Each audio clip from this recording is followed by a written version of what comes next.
Remember, he only became a heavyweight less than 3 years ago.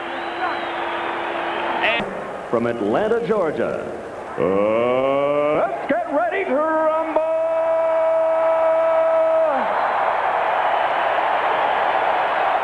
Introducing first, fighting out of the red corner, wearing the black trunks with silver trim, weighing an even 215 pounds. He has a professional record of 26 victories with 7 defeats, and he has demonstrated his punching power, scoring 23 KOs in those 26 victories. Ladies and gentlemen, ranked number 12 by the IBF, fighting out of Salem, Virginia, the challenger, Smokin' Bert Cooper.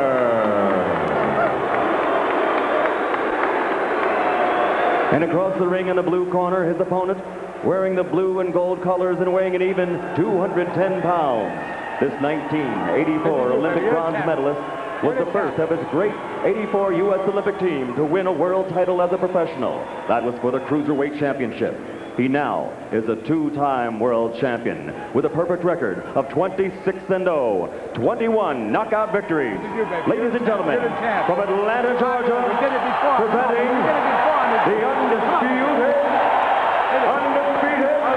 heavyweight champion of the world, Evander, Holyfield.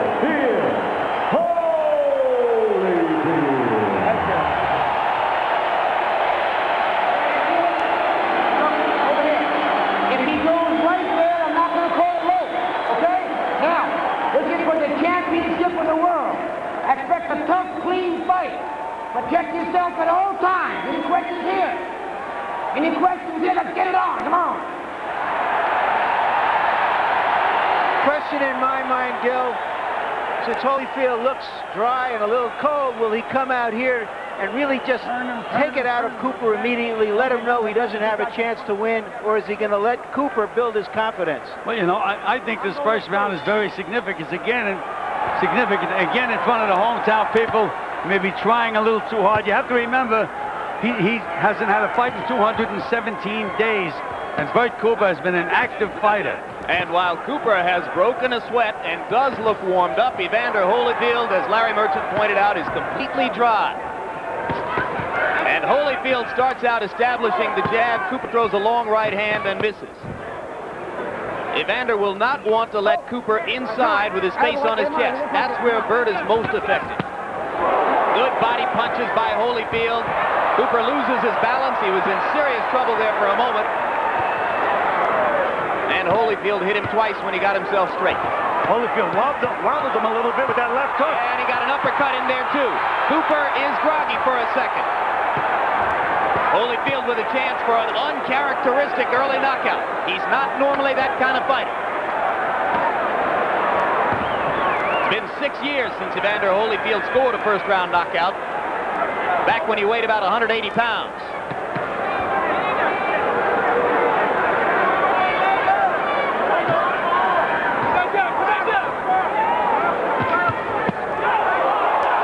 The right cross was a beauty, and down goes Bert Cooper. The left hook in the body, Jim, was the punch that really hurt him.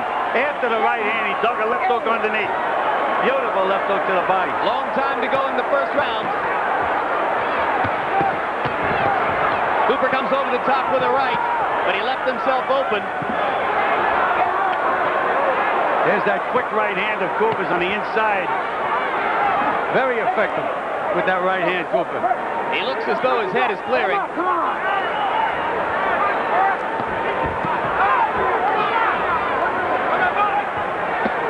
Get those punches up. Look. Hey, get those punches up. Come on. You see a guy go down like a body shot. In this division, you think of Tyson Spinks. Another right hand right on the button, but that time Cooper didn't budge. Come on, Evander. Keep him up and go. Well, Evander is surprising me. He's really not using any lateral movement at all. He's right there. He's fighting with a fighter. And this is what he said he wouldn't do. The next time you go down, it's going to cost you a point. Come on. Evander didn't like that low blow. Pulled his trunks down even further. Now Cooper is starting to land that right hand over the top. He's gotten it in there twice. Holyfield off balance after missing the right, but he comes back with a left to the body. And Cooper's covering up again. Well, Evander is getting the best of this round, but he certainly is fighting a Cooper-type round. I agree with you, Gil. We all thought that Cooper was a good opponent for Holyfield because he would have to box and move against him as he will against big heavyweights, including Tyson. But he's elected to take the initiative. When you get inside, stay close to him as you can. When you get in there, dig that body. Okay? Yeah. Come on, stand side. You just heard in the corner, they're telling him to go for the body. Apparently they saw a soft underbelly there. And Holyfield was following orders, apparently, because that was as wicked a body shot as you'll see him ever land. There you go, get it go.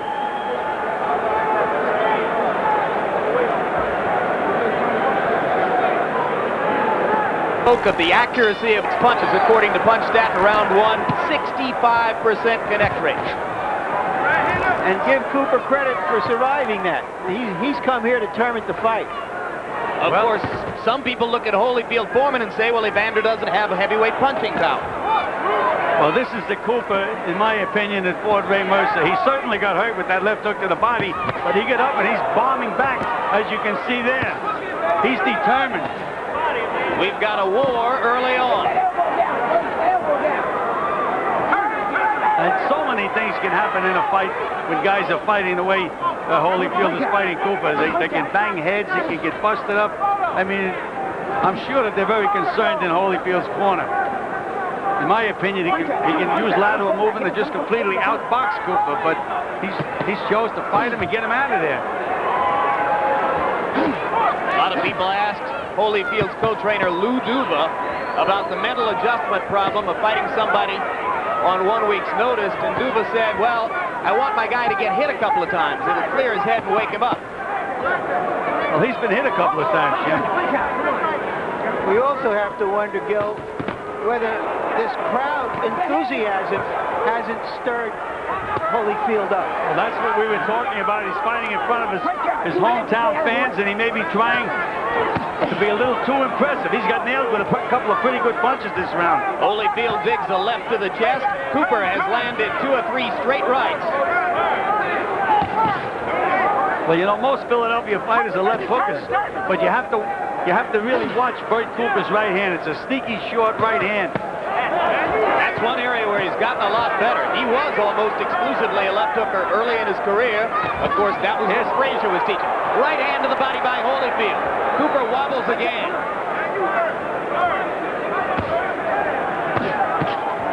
Good uppercut by Cooper. That was the Mike Tyson combination. Wide right hand that bring the right hand underneath.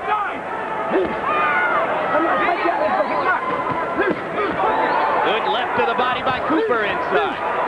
And the right hand. There's that sneaky right hand right on the button.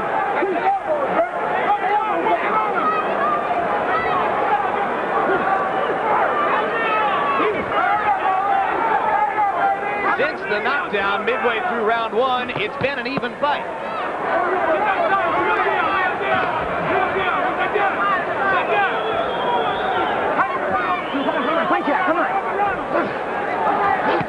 Round two coming to a close. Bert Cooper establishing himself. Evander Holyfield banging away. Right, let's get back time. Ho, ho, ho, ho.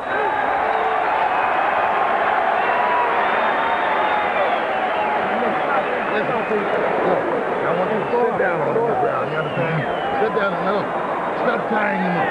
Let him fire, so use your defense. Because when you make him fire, make him miss him, then hit him in the body, you see?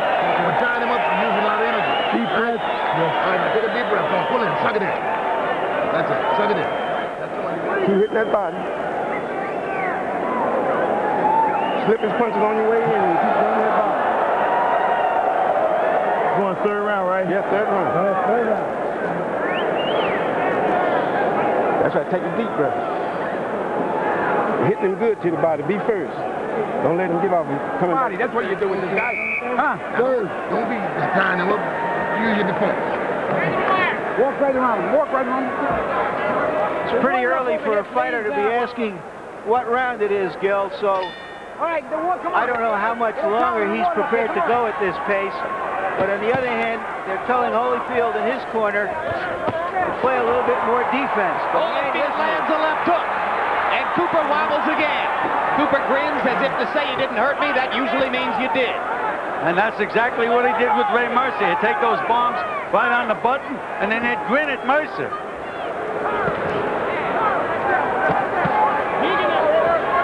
I think Cooper's soft spot is to the body, and I really think that's where Georgie Benton told Holyfield to go to work, to the body. Yeah, the instruction was quit tying him up. You waste a lot of energy that way. Bang to the body instead. Come on, Frank.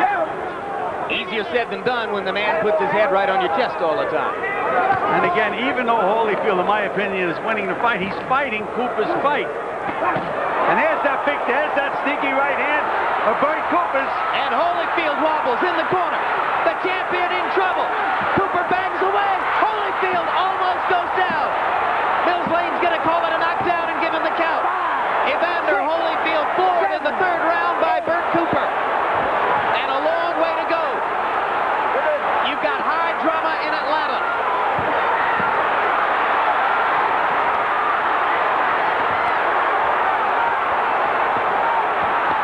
Another right hand lands flush. There's that sneaky right hand, Jim. Holyfield in serious, serious trouble. And he's overworking that right hand. A long way to go. Holyfield almost went down again. Holyfield just really doesn't know where he is right now. His head is starting to clear. He's Right fighting on heart alone right now, Jim. Heart alone is keeping Evander Holyfield up. And Cooper may have punched himself out a little bit with that flurry. Oh, what a right hand by Holyfield. And now it's Cooper who is standing stock still. Oh, what a sensational right cross Holyfield landed to start this rally. But Bert Cooper won't go down. You're looking at one of the Evander memorable rounds. Holyfield better watch out and better remember defense. Believe me, right at this moment, anybody can get hit, can go. Holyfield misses the right. Cooper lands. Here comes Evander, though. I just said, one of the memorable rounds in recent heavyweight history. It isn't even over yet. Evander is fighting strictly with heart at the moment, Jim. No brains, no smarts, just trying to outgut the other guy. There's that sneaky right hand again. Bang, right on the Holyfield chin. Evander is wobbling as the round comes to a close.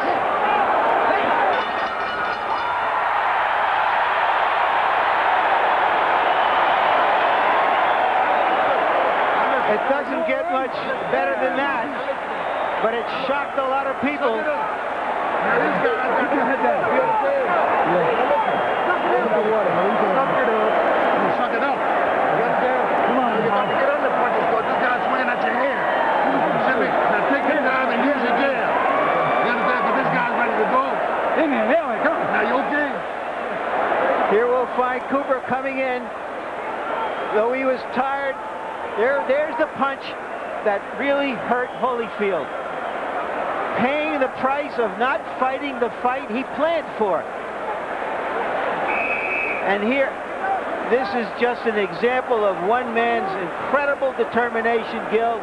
He has never been knocked down, tremendous conditioning, and he took over that round with about a minute and a half to go. But Larry, in a heavyweight fight, one punch by either guy can change things completely around. Well, you saw it happen twice in that round, gentlemen. And there's that right hand. As I say, Bert works that overtime. Look at the will of Evander Holyfield, staring Cooper in the face and pounding away. And what about the will of Bert Cooper? He got nailed with some. He told us yesterday he would never quit again. That's exactly right. He's proven it now. We questioned him about that, Jim. Took his hat off. Said he'd never quit. I guarantee I'll never quit, and he's not quitting. A left hook bomb inside by Cooper slows Holyfield down for a second. For the life of me, I don't know why Evander Holyfield is not using lateral movement and going side to side. He should be boxing. Could he be badly overtrained, Gil? Well, that certainly is a possibility. 3 months in the gymnasium, changing opponents.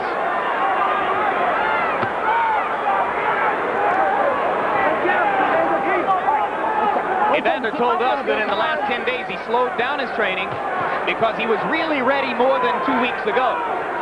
That's very dangerous, particularly for a big fighter. Cooper's punches seem to have slowed down now, Jim. I think that right cross in the middle of the last round from Holyfield had a lot. He would be dangerous, Bert Cooper, if he was falling down. There's that right hand again.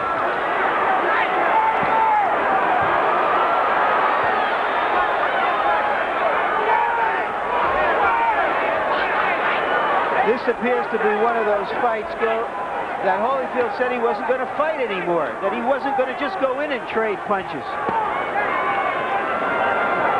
Larry, I just had a suspicion that Holyfield was going to fight this kind of a fight, and I still felt he'd win the fight. But again, Bert Cooper has been the more active fighter by far, with Holyfield having that 217-day layoff and Cooper having 4 fights. I think certainly has helped Bert Cooper. And this has been another largely even round with both men having big flurries.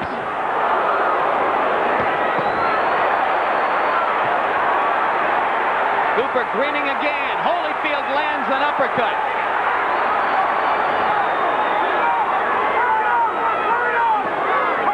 Every time they break from one of those clinches, Evander has to watch for that right hand. What Bert Cooper does, he takes his right foot, he steps over and chops with that right hand. I'm surprised they haven't spotted that in Evander Holyfield's corner. But Cooper is definitely slowing down now in the latter part of this Cooper round. walking to his right. That's what he does.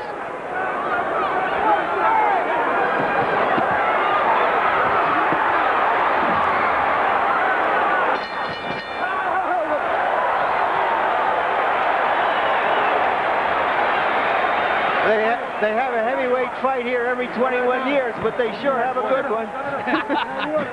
Harold Letterman, how do you score it? Larry, 39-36, 3 rounds to 1, Evander Holyfield. The third round, I definitely called it 10-9 Bert Cooper. Even with the knockdown, I thought Evander Holyfield fought back enough from a 10-8 to bring it back up to 10-9 late in the round. So I've got it 3-1, an extra point for Evander in the first round. I'll give him. I'm waiting. You're the man. Just pick your shot. Pick your shot. Stay close to him. Give him water. You're wearing him down. You're wearing him down. Now just walk around him and punch shot him with the right hand, hit him in the body. You have a good defense now. Right back in it, baby. Right back in it. All right. Now the guy's down.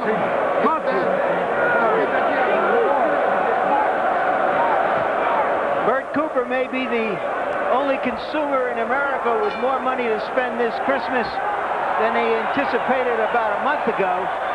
And if he keeps this up, he's going to have a lot more money in future Christmases. It very well may be. And in Evander Holyfield's corner, they told him to walk Bert Cooper around inside and bang him to the body.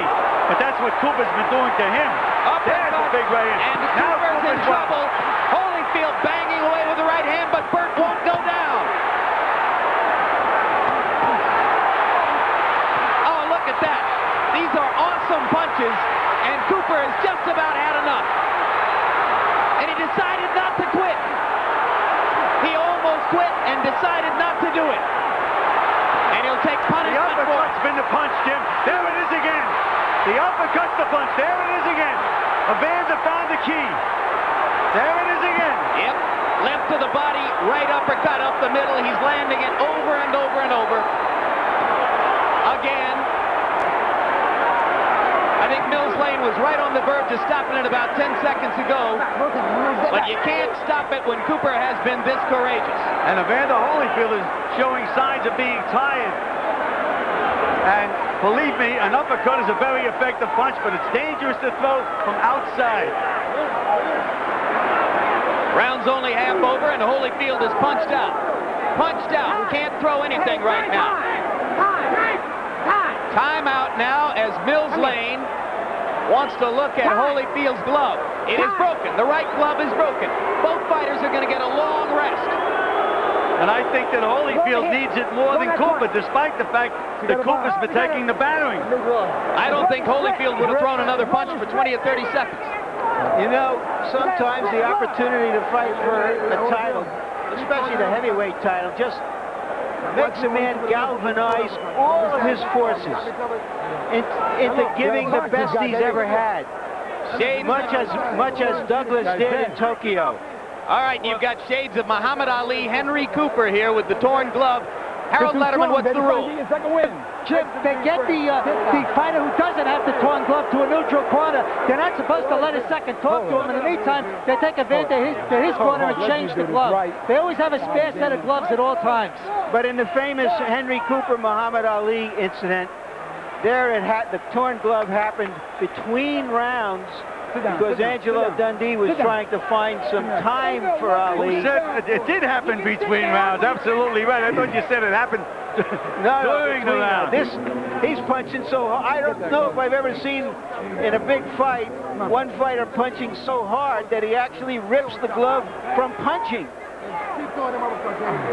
Well, so far, Holyfield has thrown 45 punches in this round and landed 36 of them. What kind of a war is it?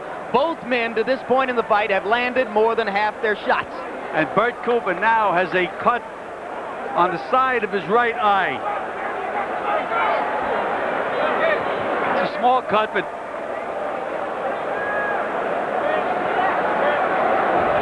when we resume fighting, there'll be 1:29 left in round number 5. Bert Cooper, Philadelphia fighter, now lives in Virginia. You can take the fighter out of Philadelphia, but you can't take the Philadelphia out of the fighter with this exhibition of courage and will. Courage, yes, but Philadelphia is famous for the left hook. With Bert Cooper, it's been the right hand. Maybe he learned that in Virginia. Could be. And they go resume.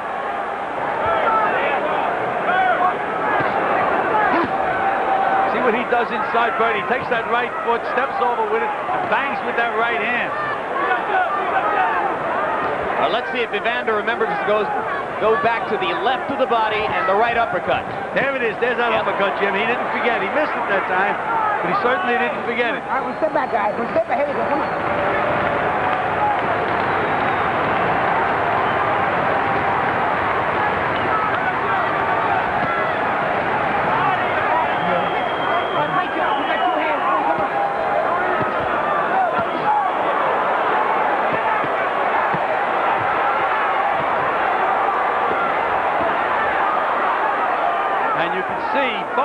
Are taking tremendous punishment. This has become a question of wills and conditioning.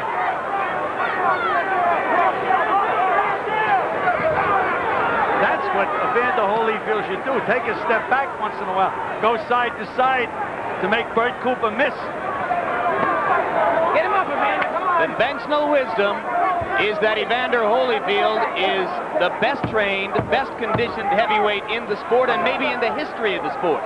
But is he overtrained coming into this fight? Cooper lands a left hook, and round 5 comes to a close.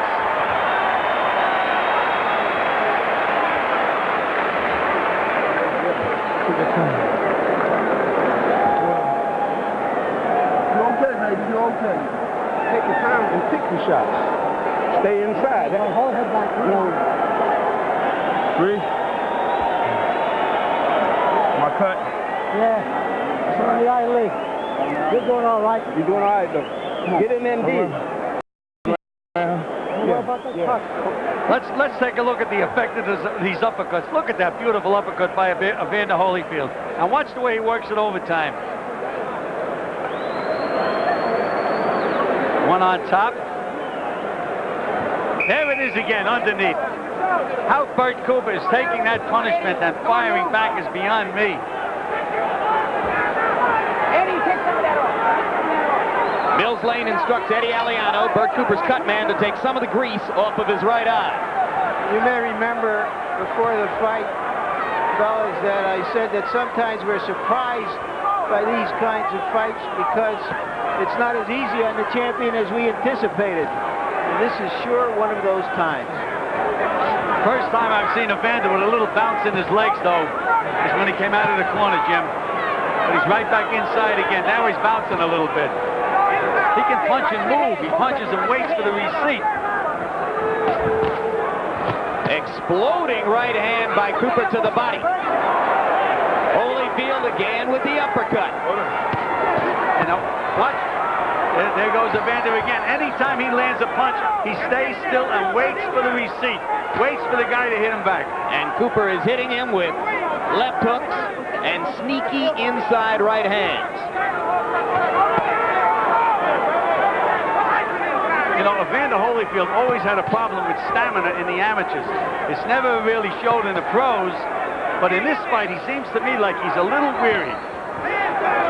Well, one thing you know for sure, gentlemen, regardless of what happens from here on out, some of the writers here are going to write tomorrow that if Evander had fought this way against Mike Tyson, he'd have been knocked out.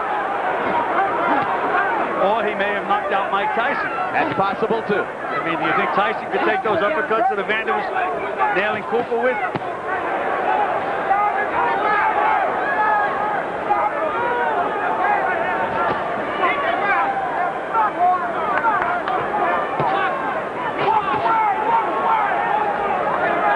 The cut is not opening up on the right eye of Bert Cooper, and I mentioned the name Eddie Aliano. As you watch that cut throughout the fight, remember that Aliano is one of the best, if not the best in the business at closing cuts. That's so important, Jim, to have somebody in there that doesn't panic, knows what he's doing, keeps the fighter in the battle. There's that. Oh, what a right hand. But they're coming fewer and a little more far between.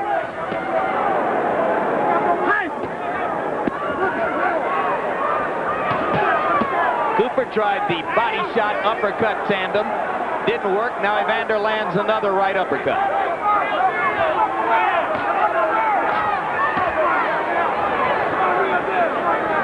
The heart and will of Evander Holyfield. Much celebrated, but tested tonight. Holyfield has not been knocked down since an amateur fight in 1979. He did not go down to the canvas tonight, but it was scored a knockdown by the referee.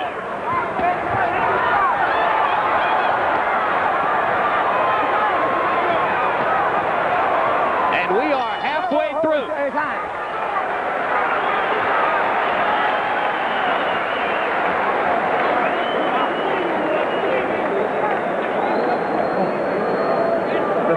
Hold on.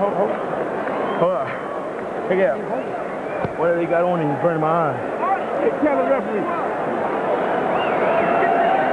Tell the ref. Hey, ref! Come here. He's burning my eyes. He got some kind of ointment that's burning his eyes, coming off his body. Burning his eyes. Get that stuff off his head. He got an ointment on his body. Get inside and dig that body. And do the Tyson inside. We're around here. 7. Take and pick your shot. Dig. Dig it. There you see our punch stat numbers. Tremendous number of punches being landed in this fight for heavyweights. Now, earlier we talked about the cut glove. Now we're talking about ointment in an eye, which goes back to Ali Liston 1. Although that wasn't exactly ointment, it was an acidic substance. So we're getting a little bit of everything. We're getting some boxing history in front of us. Let's see how the boxing history winds up. And here's the odd consistency, Larry. Every time in the last 30 years that a man named Cooper has challenged for the heavyweight title, there's been a cut glove.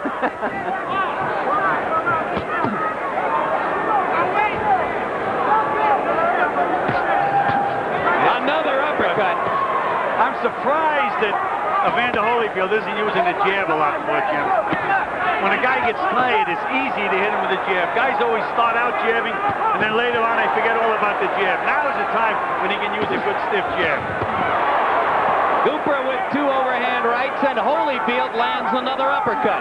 You're right, he's almost abandoned the jab for the time being. I wonder if he's embarrassed enough in front of his hometown fans that he wants to score a knockout. He'll be more embarrassed if he gets hit with a couple more of those right hands and goes down.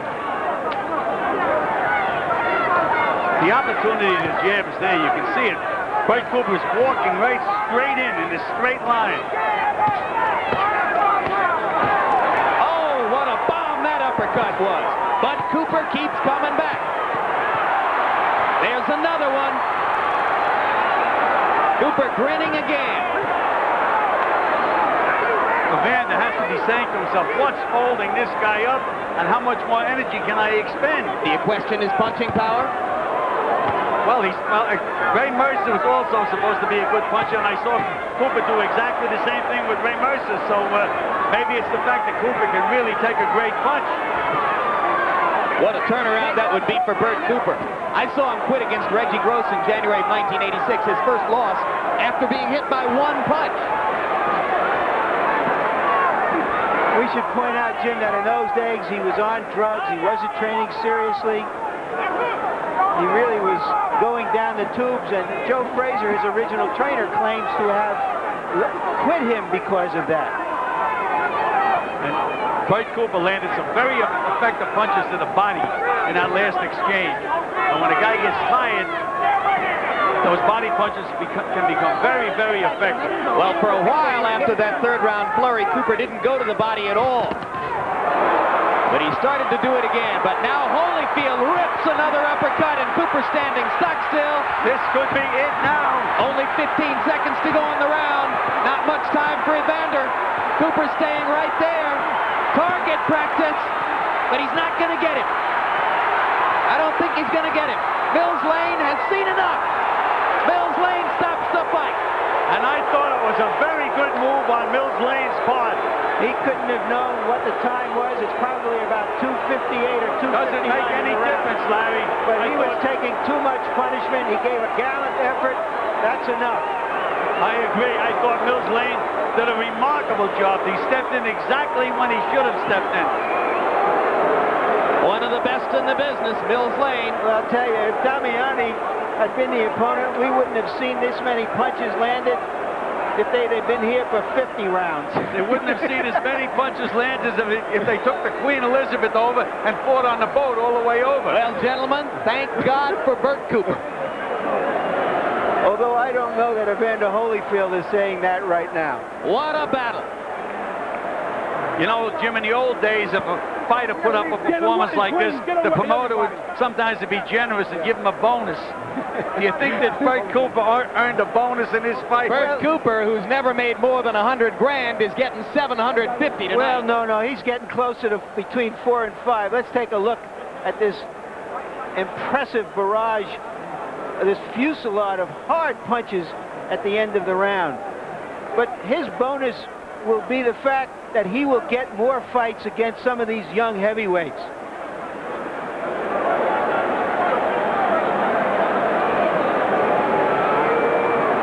And look at Mills Lane. He's right there, has the action right in front of him, the way a good referee should. Right on top of things. Yeah, and this, incidentally, as we watch this from another angle, is a homecoming for Mills Lane. The mayor you see there, he's from Reno, of course, but he is originally from Georgia, from a prominent family in Georgia. He came here to show his stuff, and he came through. And so did Evander Holyfield. In desperate trouble in round number 3, challenged in a way that few expected him to be challenged, by a Bert Cooper who showed heart and will and courage and a heck of a right hand. Holyfield demonstrated that the well-publicized heart is by no means overestimated. He came back from adversity, took over the fight again, and banged Cooper out of there. Jim, it was just an absolutely great performance by both fighters. You have to remember that Cooper had Holyfield on the edge of right on the brink of a KO. It looked to me that any second Holyfield could go, even after he made that rally back. Cooper was still dangerous, and he still had Holyfield in trouble. And this says it all. Mills Lane with the sympathetic nod to Cooper like, yeah, you were great. But that was it. And right now, let's go to ring announcer Michael Buffer for the official particulars. Ladies and gentlemen, before I give the official time, how about a round of applause for a young challenger here tonight who showed a great amount of courage and fighting heart, Bert Cooper. The official time, referee Mills Lane steps in and stops the bout 2 minutes, 58 seconds of the 7th round. The winner by TKO, still the undefeated, undisputed heavyweight champion of the world, Evander, real deal, Holyfield.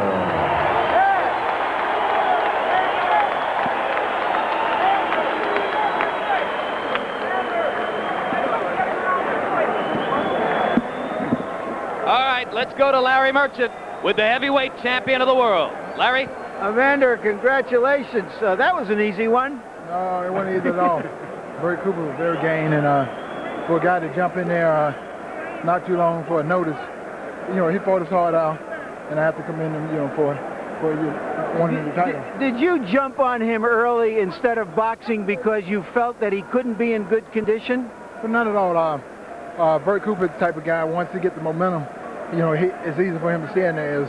My strategy is to go out there and try to frustrate him from the start, try to make sure is he in condition to jump on him, where he has to use that energy early and not just coast through the early rounds and have some for the later rounds. I guess the real thing we all want to know was, how badly were you hurt in the 4th round? Well, I wasn't hurt badly. I don't know how bad one could be hurt. He hit me with good shots, and I guess it would be quite common if you get hit with consecutive punches like I got hit with at the time, and the point of recovery. Well, Evander, you were reeling around there almost like you didn't know quite where you were. I feel that I had everything together, but when you get hit with a good shot, it's not like you can bring your body back together like you want to. My mind was there, and I realized, that he hit me with a good shot, and I was trying to keep him getting hit with another shot, but I guess at the time didn't have control of the whole body at the time. Did your conditioning get you through? Well, yeah, condition is a big part of it. Condition is when you get hit with a good shot and you're able to come back as quick as if I did. You threw a tremendous number of uppercuts in that fight that landed. How did he take those punches? Well, I feel that when you're in a situation with Bert Cooper, don't take nothing from him. He got a lot to gain, and by coming out and taking the fight on the short notice, he was geared up and he came out to fight and wasn't taking nothing for granted. Were you trying to be too impressive in your hometown, trying to get him out of there too fast, do you feel? Well, not at all. I went out there and I did what I felt that was right at the time. I boxed him, and he got in there to make it more of a brawl. I couldn't get away from it fast enough to use the boxing tactics because it was early in the round. It was just brute strength, and he was strong enough to force me into fighting more of a brawling type fight right then and there. It didn't really look like you ever boxed him the way you said you would box. You indicated you were never going to get in one of those slugfests again. Well, you go into a fight with a thought of playing, well, I'm a box this guy, but he was aggressive enough to put me in a fight that I didn't want to be in, but I was forced to fight that fight that he would still load the rounds. All right, let's look ahead now. You've been in the gym for almost every day for 3 months. What are your plans? Are you going to just wait to see the outcome of Mike Tyson's legal difficulties before you get back in the gym? Just how are you going to go about it? Actually, I would like to go back and rest. I truly believe that being in the gym a long time, stuck a little starch out, but I need to rest and get myself back mentally and not worry about Mike Tyson problem or anybody else's problem right now. Just get plenty of rest and be ready for the next fight. Just one quick question to Lou. Do you think that you're just going to go on ice now until Tyson's difficulties are resolved? No, we manage and train Evander Holyfield. He's his own man. We're not going to wait around for Mike Tyson. When Mike Tyson becomes available, we'll be glad to fight him the following day. Up until then, he's going to do his own. He's going to do his own thing. So there is a chance he might take on another opponent before Tyson. Absolutely. Now we're not going to just sit around and wait for Tyson. We'd like to fight Tyson tomorrow if we could, but if he's not available, then we'll go on to somebody else. I don't really think you want to fight Mike Tyson tomorrow after a night like this, but congratulations, Evander. Back to you, Jim and Gil. All right. Thanks very much, Larry. Gil, time to assess what we saw. The first question, how much of it was bad Holyfield? How much was great Cooper? Well, as Evander Holyfield himself said, Bert Cooper made him fight the kind of fight that Bert Cooper wanted to fight. In other words, Bert Cooper was doing the dictating in there. And as we had mentioned earlier in the show, Evander beat him at his own game. That's just about what happened in the fight. So that's a good statement on Evander's ability to adjust. Oh, absolutely. There's no question about it. He fought Bert Cooper's fight, and he still won the fight. Does his chin become more questionable than ever before after the knockdown in round number 3, or what was scored a knockdown? No, I don't think so, Jim. You know, if a heavyweight, one good heavyweight, especially a guy that has a snap on the punch that Bert Cooper has, if he hits anybody right, they're going to wobble, and that's what Evander Holyfield did. Let's see if Bert can wobble Larry Merchant. Larry? Okay, Bert, that was a great fight you put on, particularly the fact that you didn't have a long time to prepare for this fight. But as you promised us, you didn't quit. No, I didn't quit. I was just, I don't know, just a referee, you know, see something he didn't like. Yeah, So why didn't the referee stop the fight whenever Evander was in trouble like that? In the 4th round, you hurt Evander. Are you going to be looking back on that round for the rest of your life, asking yourself, why couldn't I have finished him? Yes, You'll but be asking yourself, why did Mills Lane step in and stop the fight? but we get another chance. I hope, you know, hope we get another chance before he retires. You know. Do you think that somehow this fight, this showing, puts away your career, which has been up and down and erratic, and that this puts you on a different track as an athlete? Yes, exactly. No more ESPN fights. No more ESPN fights. No more, ESPN fights. No more ESPN fights. Well, unless it's a little, you know, something to get in shape with. No fight to stay in shape. Thank you very much, Bert. We'll be happy to have you back here on HBO. Back to you, Jim. All right, Larry. Well, we sure wouldn't have said that after Cooper fought our own George Foreman. George made Bert quit on the stool after 2 rounds, but of course, Cooper says that was after a long weekend of partying, 3 days without sleep, and certainly entirely different conditions than the kind that Bert brought into the ring tonight. George Foreman joins us once again.